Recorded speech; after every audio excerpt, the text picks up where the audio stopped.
We've been talking about compositing, so I'm going to show you some more tools and tricks on compositing in this video.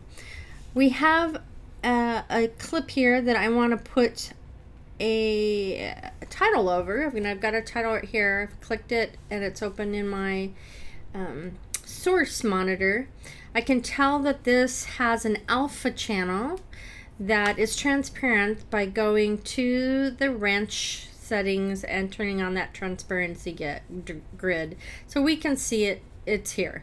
Now I'm going to show you a little trick. If I wanted to place this over here, it would be, I would have to goof around and try to make it fit, but I can do this much easier. If I want it just to be the width of this clip, all I have to do is place my playhead somewhere in that clip and press X. And you'll see that it sets an in and out, and that means that this will only be placed in those areas. So you could drag it down.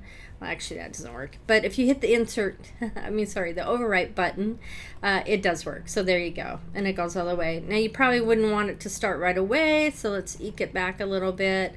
And then we can apply our default transitions, as you remember, by doing a Command or Control D. So there we go.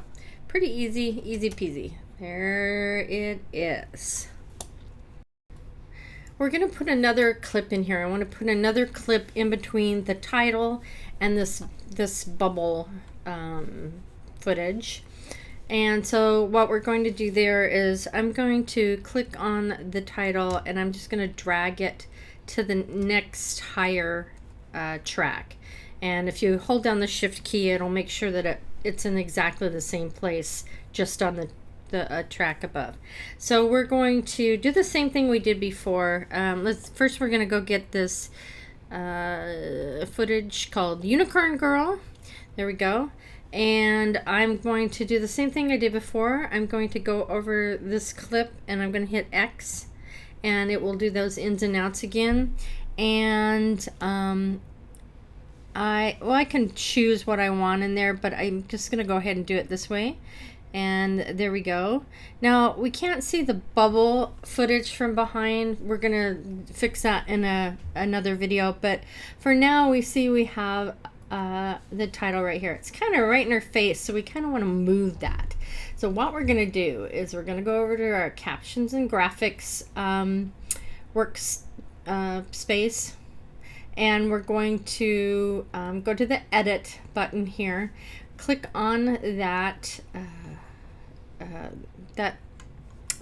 title, sorry, and then you'll see whatever that title is. That's really cool. So if you have several different text fields here, they will show up here as individual things, and you can apply individual effects to each of them.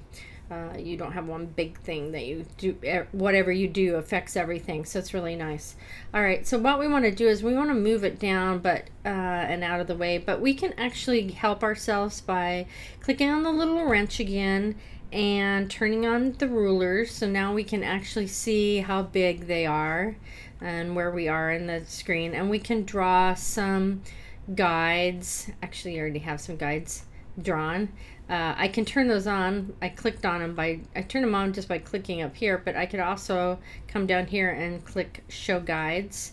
And then what I want it to do is to snap to that. So again, down here it's a snap in program monitor. So now when I move this, it will snap right to that.